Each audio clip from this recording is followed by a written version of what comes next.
ಹೆತ್ತವಳ ಬಗ್ಗೆ, ಜನ್ಮ ಕೊಟ್ಟು ಭೂಮಿಗೆ ತಂದವಳ ಬಗ್ಗೆ ಕೆಟ್ಟದಾಗ ಮಾತಾಡಿದ್ರೆ ಯಾವುದೇ ಮಕ್ಕಳು ಕೂಡ ಸಹಿಸ್ಕೊಳ್ಳಲ್ಲ ರೀ.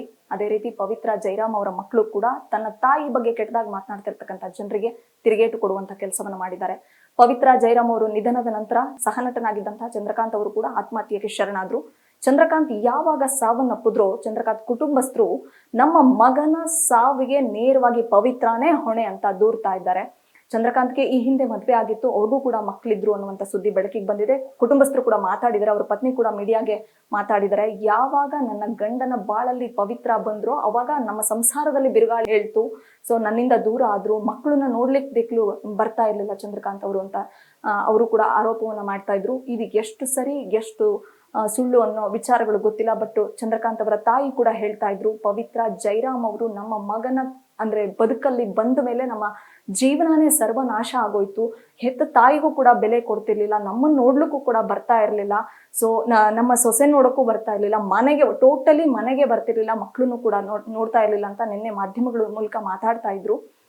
ಇದಕ್ಕೆ ಇವಾಗ ಪವಿತ್ರ ಜೈರಾಮ್ ಅವರ ಕುಟುಂಬಸ್ಥರು ಜೊತೆಗೆ ಅವರಿಬ್ರು ಮಕ್ಕಳು ತಿರುಗೇಟು ಕೊಡುವಂತ ಕೆಲಸವನ್ನ ಮಾಡಿದ್ದಾರೆ. ನಿಜಕ್ಕೂ ನೀವೇನೇನು ಆರೋಪ ಮಾಡ್ತಿದ್ದೀರಲ್ಲ ಅದೆಲ್ಲವೂ ಸುಳ್ಳು. ಪವಿತ್ರ ಜೈರಾಮ್ ಮತ್ತೆ ಚಂದ್ರಕಾಂತ್ ನನ್ನ ತಾಯಿ ಜೊತೆ ನಿಮ್ಮ ಮಗನಿಗಿದ್ದು ಜಸ್ಟ್ ಫ್ರೆಂಡ್ಶಿಪ್ ಅಷ್ಟೇ, ಯಾವುದೇ ತರದ ರಿಲೇಶನ್ಶಿಪ್ ಇರಲಿಲ್ಲ. ನಾವು ನಮ್ಮ ತಾಯಿಯೊಟ್ಟಿಗೆ ಹೈದರಾಬಾದ್ನಲ್ಲೇ ವಾಸ ಮಾಡ್ತಾ ಇದ್ವಿ, ನಾನು ಎಜುಕೇಶನ್ ಮಾಡ್ತಾ ಇದ್ದೆ.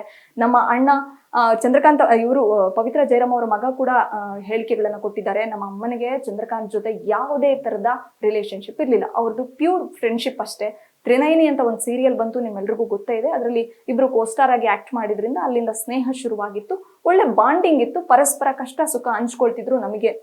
ನಮಗ್ ಗೊತ್ತಿದೆ ನಮ್ಮ ತಾಯಿ ಏನು ಅಂತ ಹೇಳ್ಬಿಟ್ಟು ಇಬ್ರು ಮಕ್ಕಳು ಕೂಡ ಅವ್ರವ್ರ ವರ್ಷನ್ ಹೇಳ್ತಾ ಇದ್ರೆ, ದಯವಿಟ್ಟು ನಿಮಗೆ ಕೈ ಮುಗಿತೀವಿ, ನಮ್ಮ ತಾಯಿ ಬಗ್ಗೆ ಕೆಟ್ಟದಾಗ ಮಾತಾಡಬೇಡಿ ಅನ್ನೋದು ಪವಿತ್ರ ಜೈರಾಮ್ ಅವರ ಮಕ್ಕಳ ಮಾತು. ನಮ್ಗೆ ತಮ್ಮ ತಾಯಿನೇ ಸರ್ವಸ್ವ ಆಗಿದ್ರು, ನಮ್ಗೆ ಬೇರೆ ಸೋರ್ಸ್ ಇಲ್ಲ, ಇವಾಗ ಏನ್ ಮಾಡ್ಬೇಕು ಅಂತ ಗೊತ್ತಾಗ್ತಿಲ್ಲ. ನಮಗ್ ತಂದೆ ಇದ್ದಾರೆ, ನಮ್ಮ ತಂದೆ ಜೊತೆ ಒಳ್ಳೆ ಬಾಂಡಿಂಗ್ ಇದೆ ರೀ. ಮಂಡ್ಯದ ಉಮ್ಮಡಳ್ಳಿಲಿ ನಮ್ಮ ತಂದೆ ಇದ್ದಾರೆ. ಶೂಟಿಂಗ್ ಇಲ್ದೆ ಇರ್ತಕ್ಕಂಥ ಸಮಯದಲ್ಲಿ, ನಮಗೆ ಕಾಲೇಜ್ ಡೇಸ್ ಅಲ್ಲಿ ಫ್ರೀ ಟೈಮ್ ಸಿಕ್ಕಂತ ಸಮಯದಲ್ಲಿ, ರಜೆ ಹಾಲಿಡೇಸ್ ಇದ್ದಂತ ಸಂದರ್ಭದಲ್ಲಿ ನಾವು ನಮ್ಮ ತಾಯಿ ಜೊತೆ ಮಂಡ್ಯದ ಉಮ್ಮಡಳ್ಳಿಗೆ ಬರ್ತಾ ಇದ್ವಿ. ನಮ್ಮ ತಂದೆ ಜೊತೆನೂ ಕೂಡ ನಾವು ಟೈಮ್ ಸ್ಪೆಂಡ್ ಮಾಡಿದೀವಿ. ಇವತ್ತು ನಮ್ಮ ತಾಯಿ ನಮ್ಮೊಟ್ಟಿಗೆ ಜೀವಂತವಾಗಿಲ್ಲ, ಇವತ್ತು ನಮ್ಮ ತಂದೆ ಬೆನ್ನೆಲುಬಾಗಿ ನಿಂತಿದ್ದಾರೆ ಅನ್ನುವಂತ ಹೇಳಿಕೆಗಳನ್ನ ಕೊಡ್ತಾ ಇದ್ದಾರೆ. ಅಲ್ಲಿಗೆ ಪವಿತ್ರ ಜೈರಾಮ್ ಅವರು ಮೊದಲ ಪತಿ ಅವ್ರ ಜೊತೆ ಡಿವೋರ್ಸ್ ಆಗಿರ್ಲಿಲ್ಲ.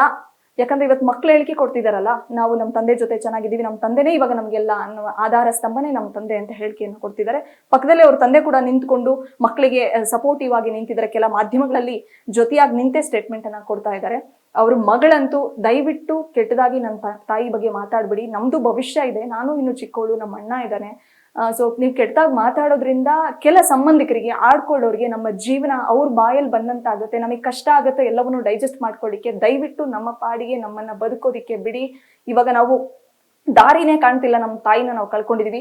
ನಾವು ಪವಿತ್ರ ಇವರು ಚಂದ್ರಕಾಂತ್ ಅವರ ಕುಟುಂಬಸ್ಥರಿಗೂ ಕೂಡ ಕೈ ಮುಗಿದು ಕೇಳ್ಕೊಳ್ತೀವಿ, ನಮ್ಮ ತಾಯಿ ಯಾವುದೇ ಕಾರಣಕ್ಕೂ ಚಂದ್ರಕಾಂತ್ ಅವ್ರ ಜೊತೆ ಅನೈತಿಕ ಸಂಬಂಧ ಇಟ್ಕೊಂಡಿರ್ಲಿಲ್ಲ, ಅವ್ರ ಜೊತೆ ಯಾವುದೇ ತರ ಲಿವಿಂಗ್ ಟುಗೆದರ್ ಆಗ್ಲಿ ರಿಲೇಶನ್ಶಿಪ್ ಅಲ್ಲಾಗ್ಲಿ ಇರ್ಲಿಲ್ಲ ಅನ್ನುವಂಥದ್ದು ಪವಿತ್ರ ಜೈರಾಮ್ ಅವರ ಮಕ್ಕಳ ಮಾತು.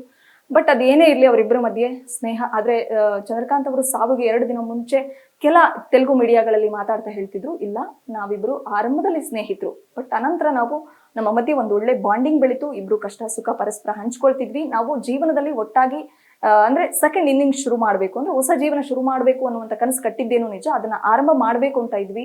ಬೆಂಗಳೂರಿನಿಂದ ವಾಪಸ್ ಹೈದರಾಬಾದಿಗೆ ಬಂದ್ಮೇಲೆ ಸಮಾಜ ಕೆಟ್ಟದಾಗಿ ಮಾತಾಡೋದನ್ನ ನಿಲ್ಲಿಸ್ಬೇಕು, ಇದಕ್ಕೆಲ್ಲದಕ್ಕೂ ಅಂತ್ಯ ಹಾಡಬೇಕು, ನಾನು ಅಫಿಷಿಯಲ್ ಆಗಿ ನಾವಿಬ್ರು ಹಸ್ಬೆಂಡ್ ಅಂಡ್ ವೈಫ್ ಅಂತ ಅನೌನ್ಸ್ ಮಾಡ್ಲಿಕ್ಕಿದ್ವಿ. ಅಷ್ಟರಲ್ಲಿ ಇಷ್ಟೆಲ್ಲ ಆಯ್ತು ಅಂತ ಸ್ಟೇಟ್ಮೆಂಟ್ ಅನ್ನ ಕೊಟ್ಟು, ಇನ್ನೊಂದು ಆ ಸ್ಟೇಟ್ಮೆಂಟ್ ಕೊಟ್ಟು 24 hours ಒಳಗಡೆ ಒಂದು ಸೋಷಿಯಲ್ ಮೀಡಿಯಾದಲ್ಲಿ ಒಂದು ಪೋಸ್ಟ್ ಹಾಕ್ತಾರೆ, ಪವಿ ನಿನ್ನನ್ನ ಬಿಟ್ಟು ನನ್ನ ಕೈಲಿ ಇರ್ಲಿಕ್ಕೆ ಸಾಧ್ಯ ಆಗ್ತಾ ಇಲ್ಲ, 2 ದಿನ ಟೈಮ್ ಕೊಡು, ನಾನು ನಿನ್ನ ಬಳಿಗೆ ಬರ್ತೀನಿ ಅಂತ ಪೋಸ್ಟ್ ಹಾಕಿ 2 ದಿನಕ್ಕೆ ಅವರು ಕೂಡ ಆತ್ಮಹತ್ಯೆಯನ್ನ ಮಾಡ್ಕೊಂಡು ಹಿಂದೆಂದೂ ತಿರುಗಿ ಭಾರತ ಲೋಕಕ್ಕೆ ಹೋಗಿದ್ದಾರೆ. ಇಲ್ಲಿ ಎಲ್ಲವೂ ಪ್ರಶ್ನಾತೀತ, ಅಂದ್ರೆ ಪ್ರಶ್ನಾರ್ಥಕ ಚಿಹ್ನೆಯಾಗಿ ಉಳಿಯುತ್ತೆ. ಪವಿತ್ರ ಜೈರಾಮ್ ಅವರ ಮಕ್ಳು ಹೇಳ್ತಾರೆ, ಇಲ್ಲ ನಾವು ನಮ್ಮ ತಾಯಿಯೊಟ್ಟಿಗೆ ಹೈದರಾಬಾದ್ನಲ್ಲಿ ವಾಸ ಮಾಡ್ತಿದ್ವಿ, ಚಂದು ಅವರು ಜಸ್ಟ್ ಫ್ರೆಂಡ್ ಅಂತ. ಚಂದ್ರಕಾಂತ್ ಅವರ ಕುಟುಂಬಸ್ಥರು ಹೇಳ್ತಾರೆ, ಪವಿತ್ರ ಜೈರಾಮ್ ಅವರು ನಮ್ಮ ಬದುಕಲ್ಲಿ ಬಂದ ಮೇಲೆ, ನನ್ನ ಗಂಡನ ಬದುಕಲ್ಲಿ ಬಂದ ಮೇಲೆನೆ ನನ್ನ ಜೀವನ ಸರ್ವನಾಶ ಆಗೋಯ್ತು, ನರಕ ಆಗೋಯ್ತು ಅಂತ ಪವಿತ್ರ ಚಂದ್ರಕಾಂತ್ ಅವರ ಮೊದಲ ಪತ್ನಿ ಉಷಾ ಅವರು ಸ್ಟೇಟ್ಮೆಂಟ್ ಅನ್ನು ಕೊಡ್ತಾರೆ.